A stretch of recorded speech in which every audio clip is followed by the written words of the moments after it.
A'udzubillahiminasyaitonirrajim. Bismillahirrahmanirrahim. Assalamualaikum warahmatullahi wabarakatuh. Nama saya Rushda Amirah binti Ishaq dan saya akan membentangkan kertas kerja saya yang ditulis bersama dengan Dr. Wan Muhammad Fazrul Azdi bin Warazali yang bertajuk Huraian Tema Imamah menurut Ibn Khaldun dalam Mukadimah, satu ulasan ringkas. Okey, kita mulakan dengan pendahuluan.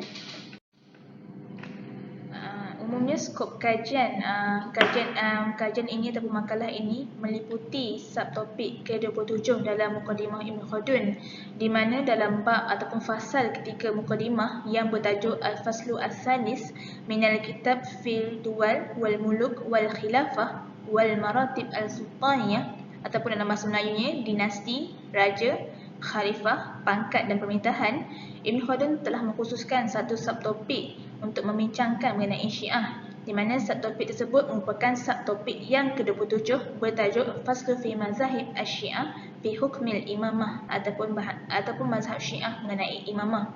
Jadi makalah ini akan memfokuskan huraian tema imamah yang dapat dikeluarkan mengenai Syiah menurut pandangan Ibn Khaldun berdasarkan subtopik yang ke-27 ini dengan menggunakan kaedah kualitatif, iaitu kaedah analisis kandungan secara semantik dan kaedah analisis deskriptif. Seterusnya kita masuk kepada intisari makalah ini, iaitu hasil kajian dan perbincangan. Perbincangan mengenai Syiah ini merupakan perbincangan yang tergandung dalam firak Islamiah. Dan perbincangan mengenai firak dalam Islam merupakan satu bahasan yang penting dalam bidang pengajian usuluddin. Hal ini kerana pengetahuan yang jelas mengenai firak Islamiah mampu memberikan gambaran yang jelas mengenai akidah yang benar menurut Islam, sekaligus dapat memelihara akidah kita daripada terpesong. Dan hal ini dapat dilihat melalui hadis Al-Fiqh An-Najiyah yang memberikan gambaran hakikat perselisihan dan jumlah golongan umat sebanyak 73 golongan dan hanya satu kumpulan sahaja yang selamat. Dan hadis ini diriwayatkan oleh At-Tirmizi daripada Abdullah bin Amr. Rasulullah SAW bersabda bermaksud, sungguh akan datang perkara pada umatku yang pernah menimpa Bani Israel. Bani Israel terpecah menjadi 72 golongan dan umatku akan terpecah menjadi 73 golongan. Mereka semua berada di neraka kecuali satu golongan. Para sahabat bertanya, apakah golongan yang mengalahkan itu, wahai Rasulullah? Baginda menjawab, apa yang aku dan sahabatku berada di atasnya. Meskipun perpecahan yang berlaku pada awalnya disebabkan oleh perselisihan siasah ataupun politik, tetapi kemudian yang kumpulan-kumpulan tersebut terus berpecah kerana memiliki pandangan yang berbeza daripada sudut akidah. Justru perbincangan mengenai firak Islamiah ini dikaji dan dibincangkan secara terperinci oleh ulama ahli sunnah wal jamaah, dan Ibn Khaldun sebagai seorang ulama dan sejarawan pada kurun yang ke-8 juga tidak terkecuali daripada membincangkan perkara ini dalam mukadimah beliau. Jadi terdapat 3 isu penting mengenai imamah yang merupakan teras perbincangan ataupun core discussion dalam subtopik tersebut, iaitu yang saya sebutkan tadi yang dapat dikeluarkan. 3 isu penting tersebut adalah: pertama, ketaksuban terhadap Ali sebagai imam; kedua, imamah merupakan rukun dan ajaran dalam Islam; dan yang ketiga, pelantikan imam wajib dalam kalangan ahli bait dan merupakan seorang yang maksum. Okey, kita lihat pada isu yang pertama, iaitu ketaksuban terhadap Ali sebagai imam. Melalui isu pertama ini, terdapat 2 isu mengenai ketaksuban Syiah terhadap Ali yang dapat dikeluarkan. Pertama, golongan Syiah menyatakan bahawa Ali telah dilantik oleh Rasulullah untuk menjadi imam selepas kewafatan baginda berdasarkan dalil-dalil daripada Al-Quran dan hadis, sama ada secara eksplisit yakni jali ataupun jelas, dan implisit yakni khafi ataupun tersembunyi. Dan Ibn Khaldun menjelaskan bahawa Syiah telah membawakan bukti-bukti teks Al-Quran dan hadis yang telah dikutip dan ditakwil oleh mereka sesuai dengan kehendak dan keinginan mereka. Dan teks tersebut tidak dikenali pun oleh ulama ahli sunnah wal jamaah, bahkan tidak terdapat dalam mana-mana kitab hadis, yang sebahagian besarnya berstatus palsu ataupun maudhu' dan terdapat celah dalam sanadnya. Isu khalifah diwasiatkan secara nas kepada Ali ini merupakan sebuah penyelewengan oleh golongan Syiah kerana tidak terdapat nas Al-Quran maupun hadis yang sahih yang jelas mengenai kekhalifahan Ali selepas kewafatan Rasulullah. Dan berkemungkinan kecenderungan mereka terhadap Ali mungkin didasarkan kepada kualiti yang dimiliki oleh Ali, khususnya keberanian beliau di medan perang dan status Ali sebagai sepupu dan menantu Rasulullah, serta memiliki dua orang anak lelaki dengan anak perempuan bongsu Nabi, yakni Fatimah. Dan kecenderungan ini semakin bertambah selepas pelantikan Sayyidina Uthman sebagai khalifah yang ketiga, tetapi kurang berkesan dalam mentadbir negara, sehingga kan menyebabkan Uthman terbunuh dan tercetusnya perang saudara pertama dalam Islam, iaitu perang Siffin di antara Ali dan Muawiyah. Kedua, sesetengah golongan Syiah mengagung-agungkan Ali sehingga kan menganggap Ali sebagai Nabi. Bahkan ada sebahagian daripada mereka yang ekstrim menganggap Ali sebagai Tuhan. Mereka juga menolak kekhalifahan selain Ali sehingga kan mereka menolak para sahabat Nabi, terutamanya Abu Bakar dan Umar. Hal ini turut dikongsikan oleh Jadil Haq Ali Jadil Haq dan Hasan Muhammad Makhluf yang menyebut antara perkara usul Al-Imamiyah adalah mengkafirkan sahabat dan mencaci mereka, khususnya Abu Bakar dan Umar. Hal ini juga turut disebut oleh Muhibbuddin Al-Khatib sebagai perasaan benci dan dendam yang tidak berkesudahan. Tindakan mereka menolak kekhalifahan Abu Bakar dan Umar ini menurut Az-Zahabi merupakan perbuatan hulu atau keterlaluan oleh golongan Syiah Al-Rafidah yang turut mengkafirkan kedua sahabat tersebut serta berpegang kepada usul akidah yang menyesatkan. Sedangkan mazhab Ahlussunnah wal Jamaah berpegang bahawa isu kekhalifahan merupakan perkara ijtihad yang tidak melibatkan akidah. Menurut Muhammad Abu Zahra pula, Syiah menolak aliran atau kumpulan, maksudnya kat sini Syiah sendiri menolak aliran ataupun kumpulan mereka yang menganggap Ali sebagai Tuhan, seperti mana aliran As-Sabaiyah yang jelas tidak termasuk dalam Islam. Tetapi pemikiran mereka meliputi pemikiran falsafah yang menurut pandangan para ulama Iraq dan Barat merupakan mazhab-mazhab falsafah dan keagamaan sebelum Islam dan peradaban Farsi yang terhenti kerana kedatangan Islam. Justru aliran Syiah yang mempertuhankan Ali dan mengatakan bahawa Tuhan bersemayam dalam diri Ali dikenali sebagai As-Sabaiyah yang merupakan pengikut Abdullah bin Sabah serta 10 kumpulan lain yang turut mempunyai fahaman yang sama. Mereka juga merupakan golongan pelampau yang tidak diterima oleh aliran Syiah yang lain. Seterusnya, isu yang kedua iaitu imamah merupakan rukun dan ajaran dalam Syiah. Secara umumnya Syiah bersepakat bahawa imamah bukan termasuk isu kepentingan atau kemaslahatan umum yang pemilihannya dapat diserahkan dan ditentukan oleh pendapat umum dan pelaksanaannya dipilih atas kehendak mereka.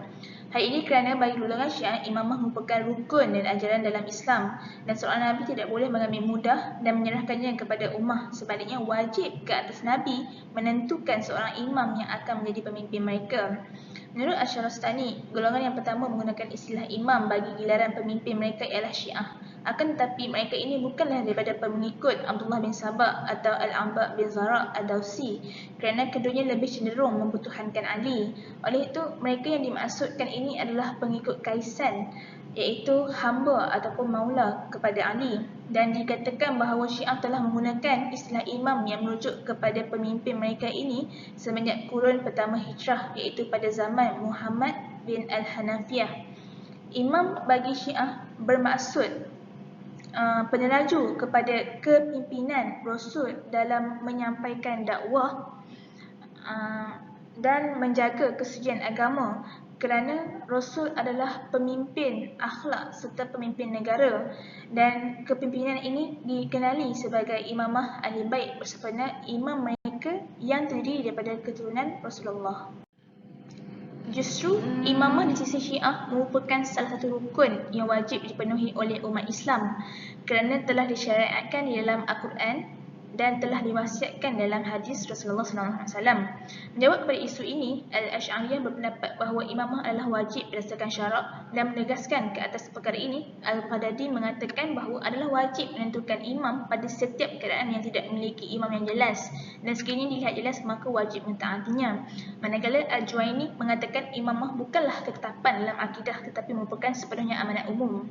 Dan selain itu, penggunaan istilah imam ni hanya digunakan oleh Syiah dan tidak dijumpai penggunaannya oleh ulama Ahlussunnah wal Jamaah. Kerana istilah imam ini adalah lebih umum berbanding istilah khalifah, tetapi golongan Syiah berpendapat sebaliknya. Seterusnya, isu yang ketiga iaitu pelantikan imam wajib dalam kalangan ahli bait dan merupakan seorang yang maksum. Syiah menggariskan bahawa seorang imam mestilah maksum atau bebas daripada dosa besar dan kecil, dan ada yang menyebut imam mereka sebagai manusia yang memiliki sifat Tuhan atau Tuhan dalam bentuk jelmaan manusia, dan pendapat mereka ini menyerupai kepercayaan Kristian terhadap Nabi Isa. Huraian ringkas mengenai imam Syiah merupakan jelmaan Tuhan ini telah pun dibahaskan pada isu yang pertama tadi. Mereka ini bukan sahaja mempertuhankan Ali, bahkan memiliki pandangan yang sama terhadap para imam mereka yang lain, dan kepercayaan ini merupakan akidah golongan Syiah yang ekstrim, di mana kepercayaan ini juga tidak diterima oleh aliran Syiah yang lain. Kepercayaan mereka terhadap kemaksuman imam mereka pula iaitu sunyi daripada dosa besar dan kecil serta tidak lupa ini juga adalah sangat menyimpang jauh daripada pegangan akidah yang benar. Ini kerana tiada seorang manusia pun kecuali para Nabi AS yang maksum sebagaimana firman Allah dalam surah Al-Ankabut ayat yang ke-7 ini. Muhammad Ali Asbar dalam kitabnya Ali fil Quran was Sunnah menyebut ulama-ulama tafsir telah memperakui imamah para imam Syiah. Pengiktirafan ini bukan hanya sekadar tugas sebagai pemimpin dan pentadbir, malah melangkaui kemuliaan Nabi-Nabi Allah Subhanahu Wa Taala. Perkara ini turut diperakui oleh ulama Syiah yang lain serta mendatangkan hujah-hujah sokongan terhadap kenyataan tersebut. Antaranya ialah melalui surah Yunus ayat yang ke-101 ini yang bermaksud, katakanlah wahai Muhammad, lihatlah apa yang berlaku di langit dan bumi, tidaklah sunyi keterangan dan pemberi ingatan daripada kaum yang tidak beriman. Abu Abdullah mengatakan bahawa al-ayat yang bermaksud keterangan tersebut ialah para imam, manakala an-nuzur yang bermaksud pemberi ingatan itu ialah para Nabi. Dan menjawab pada pelantikan imam adalah wajib daripada kalangan Syiah ini, Al-Taftazani menggariskan beberapa syarat yang mesti ada pada seorang imam seperti berikut. Dan berdasarkan senarai syarat yang dibuat oleh Al-Taftazani dalam huraian Al-Aqaid An-Nasafiyah tadi, jelaslah terdapat perbezaan yang ketara antara apa yang dianuti dan diamalkan oleh golongan Syiah dengan jumhur umat Islam dalam kalangan Ahlussunnah wal Jamaah. Perbezaan inilah yang telah dinyatakan oleh Ibn Khaldun sebagai al-ibar atau pengajaran-pengajaran kepada para pembaca mukadimahnya.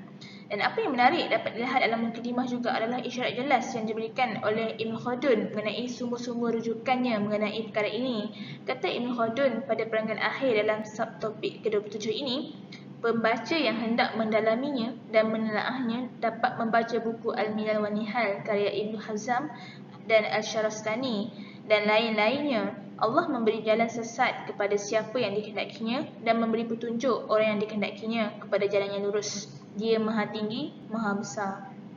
Oleh itu, tidak hairanlah jika kita dapat melihat persamaan yang besar antara maklumat yang diberikan oleh Ibn Khaldun mengenai masalah imamah dalam ajaran Syiah ini dengan maklumat-maklumat yang terdapat dalam kitab Al-Fisal fil Milal wa Ahwa wa Nihal oleh Ibn Hazm Al-Zahiri dan kitab Al-Milal wa Nihal oleh Muhammad Ibn Abdul Karim Al-Shahrastani. Sebagai penutup, sukalah untuk saya tegaskan bahawa perbahasan tema-tema mazhab Syiah mengenai imamah ini adalah perbahasan secara ringkas sahaja berdasarkan subtopik ke-27 dalam mukadimah Ibn Khaldun. Dan makalah ini tidak membincangkan secara terperinci mengenai isu-isu yang diketengahkan. Sebaliknya, hanya menyentuh pendapat-pendapat yang masyhur sahaja mengenai imamah berdasarkan isu-isu yang dapat dikeluarkan melalui tema imamah.